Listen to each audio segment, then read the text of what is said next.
در اسلام نگاه کردن زن گناه نیست.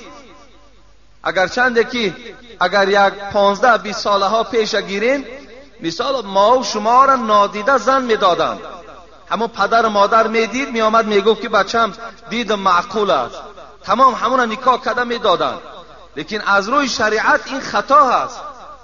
باید که جوانی زنگیر باید که همون زنی را که در نکاحش می‌درآورد حقوق دارد که حسن او را نگاه کند. داروخانه شفافرما داروهای طبیعی را به شما پیشنهاد میکند. سامیون وان برای شخصانی که خراب هستند و میخواهند وزن گیرند. ام پلوس اپیمدیوم برای با قوت شدن، خوب کردن گردش خون، برای طولانی کردن همخوابگی. ماس پیگمنتو برای کسلی های پسریاز و سفید شوی پوست. بین داکس برای ریزانیدن کرم های معده و روده. مینوکسیدیل برای برآوردن ریش و موی سر. کرم فرانک برای دراز نمودن مهلت همخوابگی. ماسلا خیلبه برای ریزانیدن سنگ‌های گرده و تبابت آن. فات زورب برای کم کردن وزن زیادتی. السلام علیکم دوستان عزیز. آیا شما برای گذشتن از سرحد دشواری میکشید؟ مهلت حجت‌هایتان به آخر رسیده است. پس من برای شما خدمت رسانی شرکت نور محمد را پیشنهاد میکنم. با ماشین‌های نو و زمانوی، با باوری و اعتماد کامل توسط رانندگان مرد و زن شما را از منزل استقامتیتان تا خط سرحد برده برای عبور مرز مساعدت می نمایند. یادآور می شویم که اگر شما از نام شبکه حاجی میرزا مراجعت نمایید برایتان تخفیف ارائه کرده می شود. رقم ها برای تماس جمع 7 926 319 59 61. علیکم و رحمت الله و برکاته.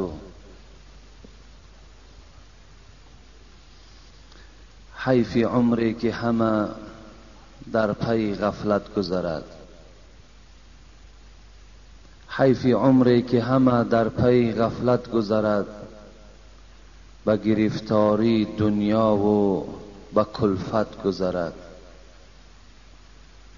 خوش همان عمر که در صحبت مردان خدا، با خداجوی و به هر اهل محبت گذرد.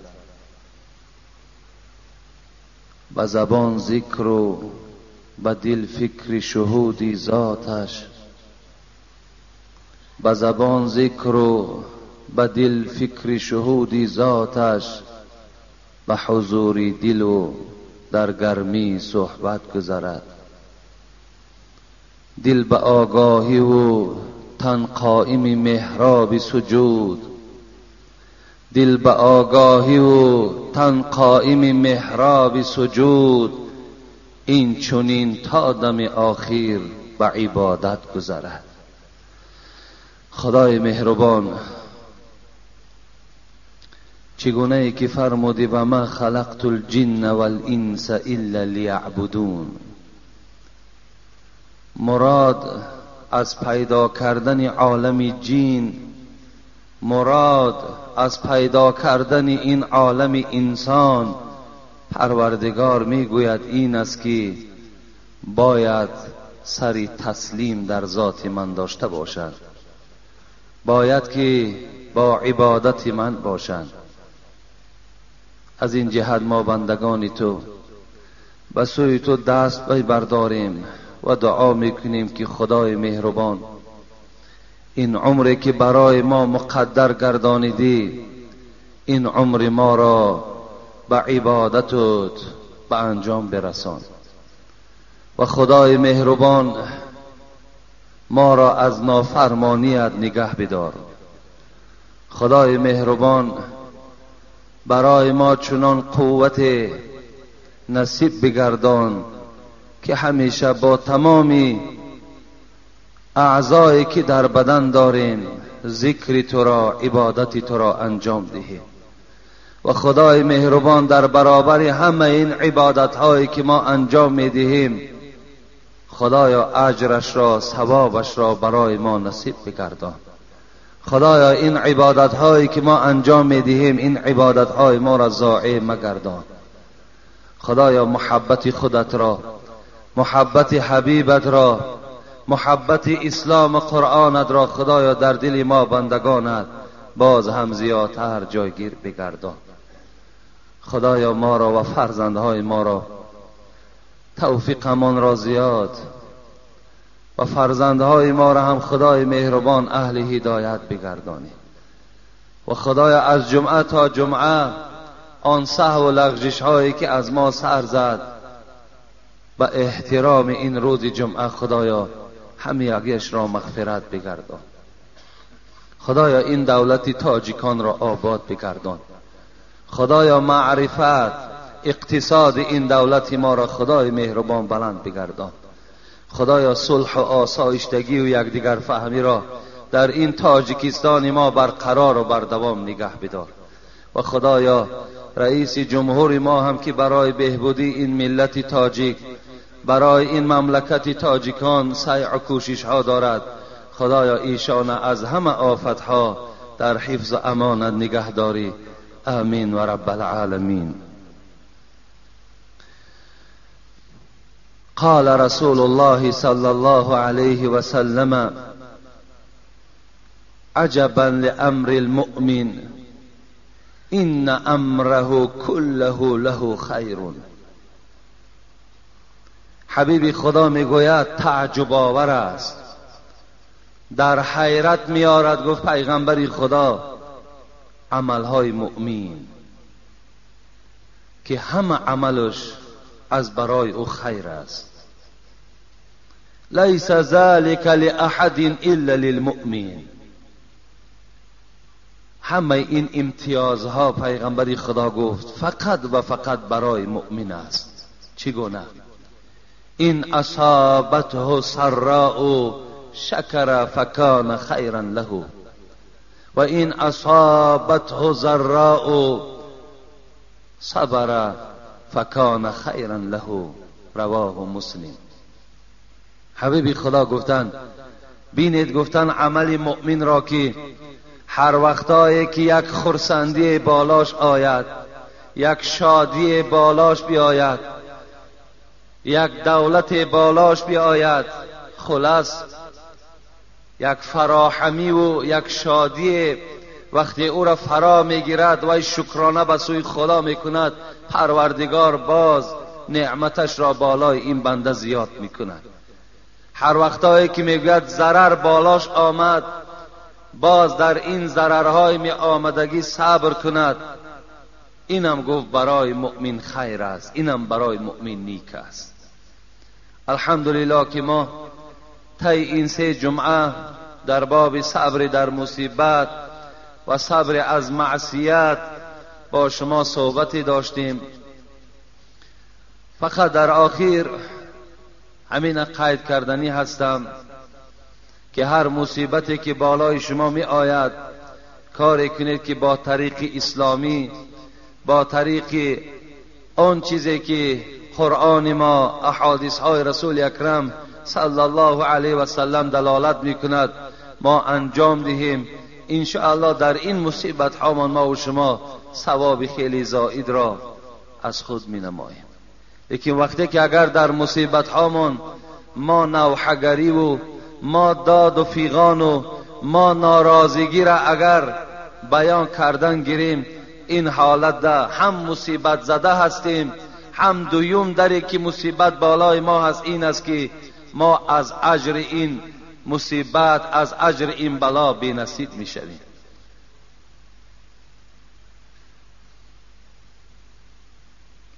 النائحة اذا لم تتب تقام يوم القيامة عليها سربال من قطران. حبیب خدا میگوید هر یک شخصی که نوحه میکشد در روز مصیبت، داد میگوید، فیغان میگوید، مقصد آب چشم کردن، غمگین به دل شدن، اینها در اسلام زلل ندارد. لیکن وقتی آدم با زبانش هر یک کلمه های بیجا و نادرسته تکرار میکند، حبیب خدا گفتن روز قیامت اگر توبه نکرده این گونه شخص از دنیا گذرد، تقام یوم القیامت علیها سربال من قطران. حبیب خدا گو یک لباسش میپوشانند در روز قیامت یک لباسی هست که لباس از سرب است یا از چیزی سیاهی که تیز می سوختگی هست. حبیب خدا گفت این لباس در بدن این نوحگر می پوشانند و این لباس آتش می زنند در بدن همون انسانی که در دنیا با زبانش در حالتهای مصیبت و بلا کلمه های بیجا و ناجا گفته بود. از این خاطر ما و شما باید کار کنیم از جمله اینها نباشیم، کار کنیم که در هر یک مصیبتی که به سر ما می آید ما بدنی صابر داشته باشیم، ما دلی بیدار داشته باشیم، ما شکر کننده به سوی پروردگار ما باشیم. ان شاء الله ما و شما از اجرهای این مصیبت ها البته با نصیب می شویم. و صبر از معصیت این چی معنا دارد؟ حبیب خدا میگوید رجل دعته امرأة ذات حسن و جمال فقال اینی اخاف الله. صبر از معصیت چیست؟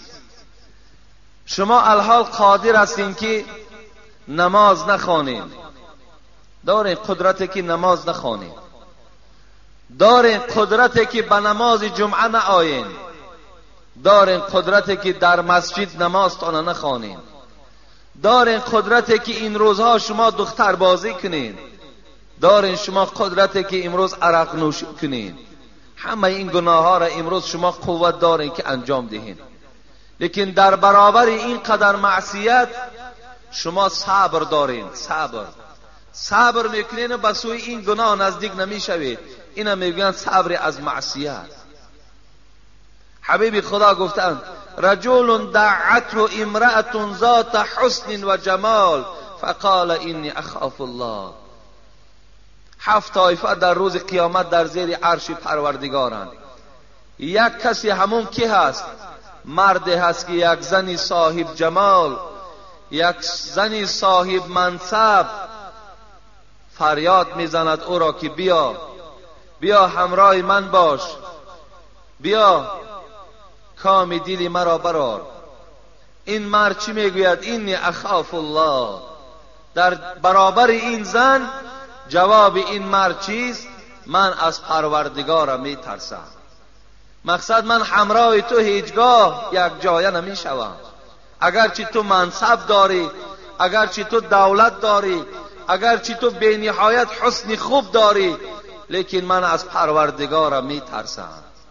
انا اینا میگن صبر از معصیت دارد قوتی که با او یک جایه شود، لیکن قدم نمیزند، صبر میکند تا که در گناه نزدیک نشود.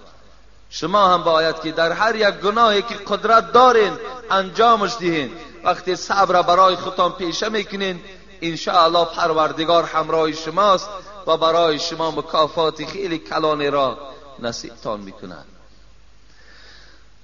امروز که خیلی سوالهای زیاد چی در نزد من و چی در خانه وجود دارد، میخواهم برای شما جواب این سوالها را پس گردانم.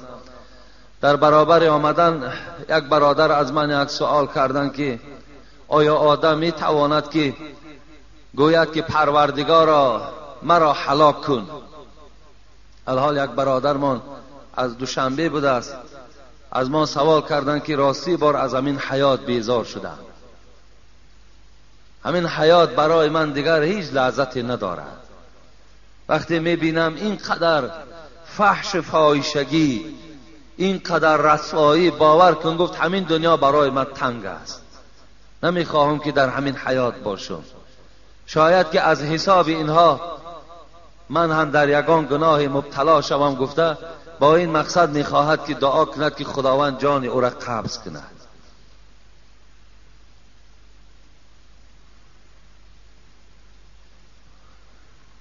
حبیب خدا صلی الله علیه و سلم در حدیث مبارک میگوید ای برادر عزیز گوش انداز، لا یتمنین احدکم الموت لضر.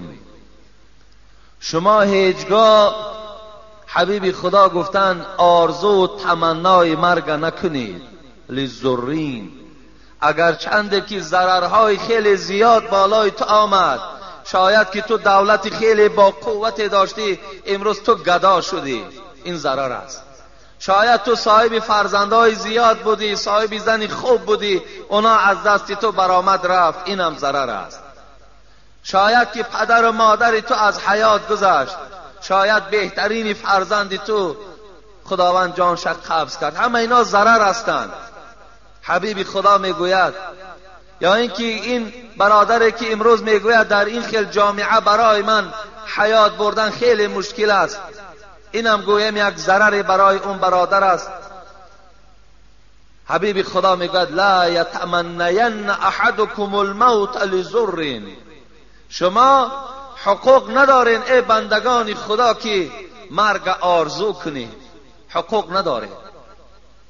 برای شما پروردگار چنین شرایط نداده است که تو گویی ای پروردگار جان مرا قبض کن، من از این حیات بیزار شدم، خدایا جان ما بگیر، این تو حق نداری. زیرا که حیات این خودش به نهایت نعمت کلان است، این حیات بسیار نعمت قیمت است. گفتی حضرت صوفی علیار خدا رحمت و مغفرت چون کند، نفسهای تو هر یک در نایافت، هر یک نفسی که الحال تو میکشی، هر نفسی که داخل میدراری، اینا به منزله در هستن. میگه در میدانی همون بریلیانتی که میگوین که شاید یک نگینش یک دولت اگر بسنده باشد، یا گویم که از او در قیمتی پستر هم که داشته باشد، هر یک نفسی تو میگوید از بریلیان دیده قیمتتر است. هر یک نفس. امروز ما با قدر نفس نمیرسیم، آزاد برآورده و درآورده استیم، در کدام راه صرف می شود پروا نداریم. حضرت میگوید با دقت باشین، همین نفس‌هایی که تو برآورده ایستاده بسیار قیمتند. نفس‌های تو هر یک در نایافت، برایت گر به فکر و ذکر وحاب. کدام وقت قیمت است؟ کدام وقت بریلیانت از بریلیانت دیده قیمت‌تر است نفسی تو؟ زمانی که اگر همه وقت این نفس‌های تو وقتی میبراید با چی میبراید؟ سبحان الله، الحمدلله، الله اکبر. وقتی با این نفس‌های تو که میبراید، حضرت گفتن این نفس‌های تو بسیار قیمت هستند. نفس‌های تو هر یک در نایافت، برایت گر به فکر و ذکر وحاب. چرا قدر دری جولان ندانی، به باد غفلت این درها فشانی. چرا به قدر این درها نمیرسی؟ چرا به قدر این نفس حیات نمیرسی که این تو بیهوده در راه غفلت صرفش میکنی؟ از این خاطر حیات بسیار چیزی قیمت است. ما حق نداریم که دعا کنیم خدایا جان مرا قبض کن. لیکن در دوام حبیب خدا چی گفتند؟ فَإِنْ كَانَ لَابُدَّ فَاعِلًا. اگر بسیار ضرور شد، مثل این برادری که الحال از من سوال کرد، بسیار ضرور شد که تو دعا کنی که پروردگار جان من قبض کن، تو با این طریق دعا کن. چی دعا کن؟ اللهم احیینی، اللهم احیینی ما كانت الحیات خیرا لی و توفنی اذا كانت الوفات خیرا لی. حبیب خدا چی گفتن؟ گفتن دعا کن که پروردگارا اگر همین حیات من برای من خیر نباشد، خدایا مرا زنده نگه ندار. یا پروردگارا مرا زنده نگه بدار هر وقتایی که اگر همین حیات برای من حیاتی خوب باشد، اگر همین حیات برای من حیاتی خوب باشد، عاقبت خوب داشته باشد، حاصل خوب دهد، خدایا مرا در همین دنیا زنده نگه دار. و توفنی، خدایا مرا بمیران، اذا كانت الوفات خیرا لی، هر وقتایی که وفاتم برای من خوب باشد، خدایا مرا بمیران. انا این گونه اگر تو دعا کنی، این دعا را حبیب خدا تعلیم کردن، این درست است. حیات بسیار چیزی قیمت است. همین سبب حیات است که ما و شما آمده جمعه میخوانیم. سلام داملای محترم حاجی میرزا، خواهش میکنم با این سوال من جواب درست در همین جمعه گویید. التماس ضرور است. آیا منکر و نکیر در قبر از مرده پرسش میکنن یا پیش از صلات جنازه را خواندن. در آخر در حق من یک دعای خیر کنید. خدا شما را همیشه نگه دارد، توفیق تان خدای مهربان رفیق بگرداند. البته منکر و نکیر انسان در قبر میپرسند. این پیش از صلات جنازه نیست، بلکه بعد نماز جنازه، بعد که ما و شما را در قبر جای میکنند، همون حالت از ما و شما چی میپرسند؟ کیست پروردگار تو و کیست پیغمبری تو و چیست دینی تو؟ وقتی اگر این جوابها را ما و شما گردانیم، خوش به حال مان. که صاحب کتاب میگوید در این حالت صدای میشود که خواب کن مثل خواب عروس تا روز قیامت. چگونه ای که عروس خواب میکند، کسی دلاور نمی شود که نه پدر و نه خسر و نه مادر او را از جایگاه خوابش سحر بیدار کنند. این چونین صدای می شده است که خواب کن تا روز قیامت مثل خواب عروس. این صدا را شخص می شنود که اگر در دنیا عملهای نیک داشته باشد، اگر در دنیا اصلاح شده باشد، انشاءالله این صدا را در قبر می شنود. خوش به حال ما اگر عمل صالح و الا عمل صالح نداشته باشیم، قسم به خدا وای به حال ما که چه حالت وزنین ما و شما را در اون قبر منتظر است. وقتی میگوید اذا كانت صالحه، وقتی یک آدم صالحه را، یک آدم خوب بالای همون تابوت که بار میکردند، پیش از آن که در قبر داخلش کنند، ملائکه های رحمت وقتی که این بنده خوب، بنده خدا ترس که بود، جایگاهش پیش از قبر الله که نشان میدهند، بهترین باغها را نشان میدهند که الحال بعد داخل این قبر تو انمین وارد انمین باغ میشوی. وقتی این باغ که میدیده است، بعد از بالای تابوت به سوی همین شخصانی که تابوت میبردارن و به سوی قبر میروند چی میگفته است؟ افسوس که ما و شما گفتی حبیب خدا اگر صدای اونها را شنویم هر آینه بیهوش میشویم، صداشان را نمیشنویم. میگفته است قدمونی قدمونی، تابوت بردارها را، این مرده بالای تابوت، حبیب خدا این حدیثی صحیح است، میگفته است قدمونی قدمونی، درو درو درو مرا بالای قبر برین، درو درو مرا داخل قبر برین، زیرا که من باشیشگاه خدا، زیرا که من قدمگاه خدا، من مقام خود معلقه دیدم. لیکن وقتی آدمی اگر باشد، اگر غیر گویم آدمی نادرست و بدرفتار باشد، این چی میگفته است؟ یا ویلها این تذهبون بها، داد میگفته است از بالای تابوت که ای وای به حال من، مرا کجا میبرید؟ ای وای به حال من، مرا کجا میبرید؟ این صدا را آدمی میگفته است که در دنیا از امر پروردگارش دور بوده است. از این خاطر برادر عزیز، سوال منکر و نکیر این وقتی که در داخل قبر ما و شما میدرویم، انا همون زمان از ما و شما سوال میشده است. مرده را برند سوی گور، جان مسکین نظر کند از دور. از بالای قبر جانی که 60 سال 70 سال در وجود ما بود، از بالای قبر همون جسد ما و شما را نگاه میکرده است. حضرت مولوی میگوید چی میگفته است؟ اگر جسد ناپاک باشد، اگر جسد از خدا نمی ترسیدگی باشد، با این جسد این جان چی میگفته است؟ مرده را برند سوی گور، جان مسکین نظر کند از دور. می نگوید به نفس ای بدکش، هم به من ساختی و هم برخیش. تو کار کردی در دنیا که تو نه صحبت داملا گوش کردی و نه صحبت عالم گوش کردی و نه به قرآن تکیه کردی و نه به حدیث پیغمبر رو تکیه کردی. چنان عمرت با یک تاریکی و سیاهی گذرانیدی که الحال تهدید پروردگار است. میبینی که حال تو و حال من چی میشود؟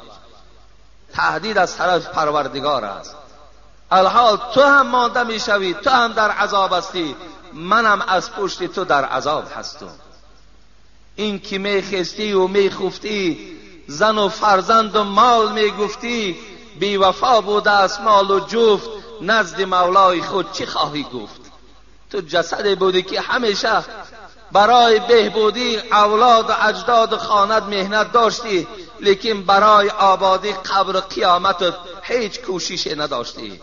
الحال میبینی که با تو چی معامله میشود. السلام علیکم داملای عزیز. آیا در تلفن ها آیت قرآن میگذارند جایز است یا جایز نیست؟ بخشش داملای عزیز. برادرای عزیز، در همون تلفن هایی که ما و شما داریم آیت قرآن نگذاشتن بهتر است، زیرا که آیت قرآن البته به همه ما و شما معلوم است چه قدر کلانی دارد. وقتی ما و شما شاید در یک معرکه های گویم شخصانی می نشینیم که به قدر آیت قرآن نمی رسند، شاید وقتی صدای قرآن از تلفن ما و شما صدا دهد، اونها در برابر این یگان سخن گویند که چی ملال تو شود و چی گویم که خیلی خاطرهای تو پریشان شود، چی یک ملالی گویم در وجود تو پیدا شود. این گونه شخصیت ها هم زیاد هستند که آیت قرآن گوش کردن در طاقت ندارند. از این خاطر بهترین صورتش همین است که ما و شما همون گویم نغمه هایی که در تلفن ها خودشان وجود دارند، اونا به ساخته ما و شما نیستن آخر. از این خاطر اونا به خواهش ما هم نشده است. برای همین همون گویم نغمه ایش که عادی هست و گویم که خاطر آدم مشوش نمی کند، پریشان نمی کند، همون عادی ترش در گذارینش همون باکی ندارد، گناهی نیست. لیکن این نغمه هایی که امروز باور کن بعضی جوانا را میبینی در تلفن ها حتی صدای دشنام ماندگی هست. دشنام چه با طریق زبان های روسی و چه با طریق زبان های انگلیسی دشنام ها ماندگی هستند، همون گوش می اندازند. برای همین بهترین صورت همین است که شما در تلفن هاتون آیت های قرآن نگذارید. می توانید که همون نغمه های عادی خود همون تلفن گذارین، ان شاء الله اینش بهتر است برای ما و شما.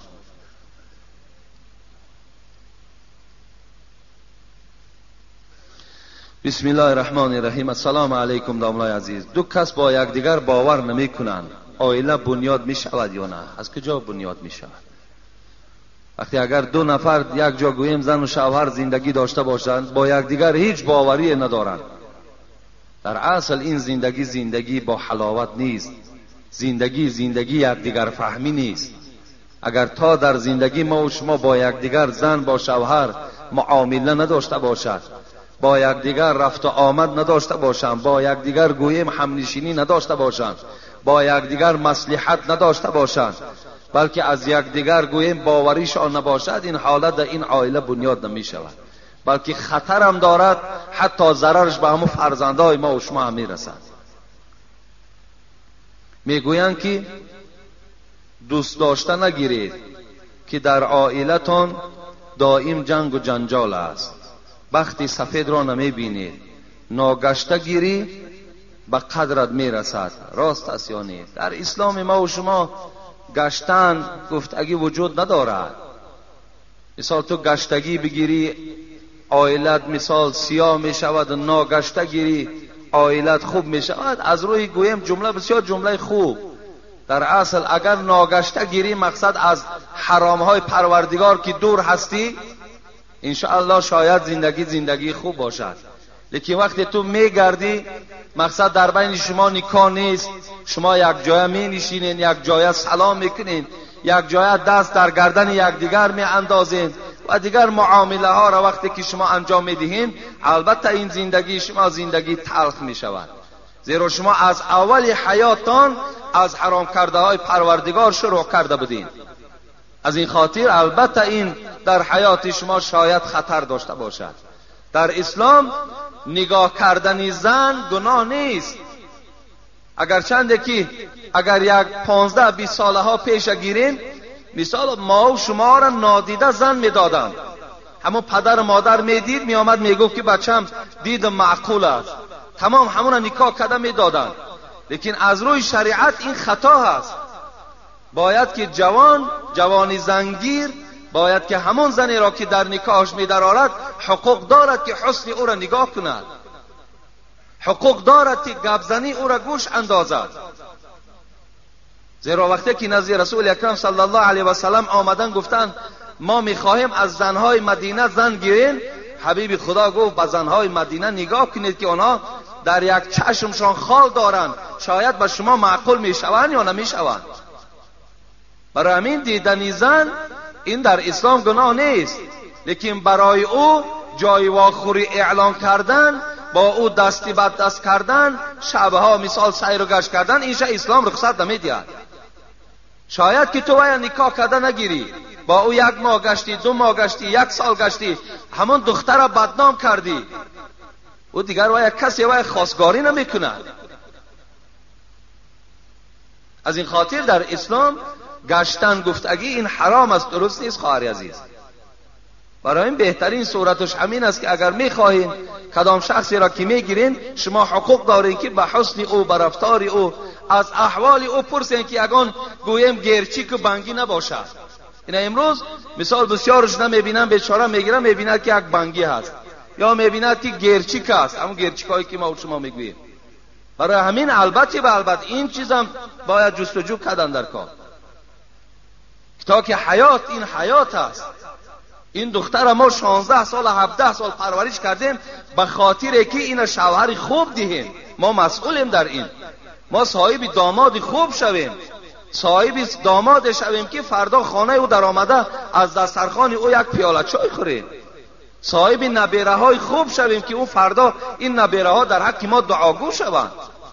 وقتی ما میبراریم دختر را در یک اوباش میدهیم، پس حال دختر ما چی میشود؟ اینشان باید البته اینا شرطن در اسلام.